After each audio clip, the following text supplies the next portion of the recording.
ராணிப்பேட்டை அருகே மூதாட்டியின் காதுகளை அறுத்து நகை கொள்ளையடிக்கப்பட்ட வழக்கில் கொடூரமான முறையில் தாக்கப்பட்ட மூதாட்டி தற்போது மருத்துவமனையில் சிகிச்சைக்காக அனுமதிக்கப்பட்டிருக்கிறார். அது குறித்த அந்த அண்மை செய்தியை நாம் பார்த்து வருகிறோம். விவரங்களை நம்முடைய செய்தியாளர் அருளரசன் வழங்க நாம் கேட்கலாம். அருளரசன், மேலும் விவரங்கள்.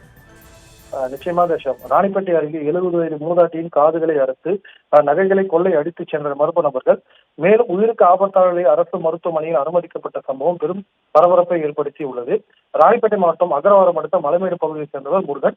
இவருடைய மனைவி சாலம்மாள். 20 வயதாகும் இவர்களுக்கு 2 மகன்கள், 1 மகள் உள்ள நிலையில் கடந்த 7 வருடங்களுக்கு முன்பு முருகன் வயது மூப்பு காரணமாக உயிரிழந்ததாக தெரிகிறது. அதனைத் தொடர்ந்து சாலம்மாள் என்பவர் அதே பகுதியில் தனியாக குடிசை வீட்டை அமைத்து வசித்து வந்துள்ளார்.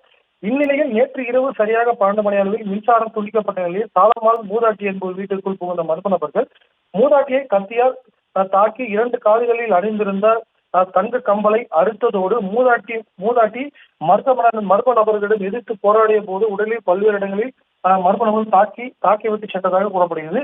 இதனையடுத்து வீட்டில் பலத்த படுகாயங்களும் உயிருக்கு ஆபத்தாக இருந்த மூதாட்டியை அருகில் இருந்த உடனடியாக 108 ஆம்புலன்ஸ் மூலமாக வாலாஜாபதி அரசு மருத்துவமனைக்கு தீவிர சிகிச்சை பிரிவு அனுமதிக்கப்பட்ட நிலையில் மருத்துவர்கள் நீண்ட நேரமாக சிகிச்சை வழங்கிய நிலையில் தற்போது அவர் வேலூர் அடுக்கமாடி அரசு மருத்துவமனையில் தற்போது அனுமதிக்கப்பட்டு சிகிச்சை பெற்று வருகிறார். மேலும் இச்சம்பவம் தொடர்பாக சிப்காடு போலீசார் வழக்கு பதிவு செய்து விசாரணை நடத்தி வருவதோடு 70 வயது மூதாட்டியின் காதுகளை அறுத்து நகைகளை பறித்து சென்ற மர்மங்களை தீவிரமாக தேடி வருகின்றனர்.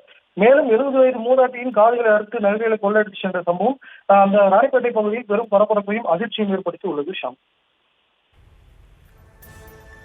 தற்போதைய விவரங்களுக்கு நன்றி அருளரசன்.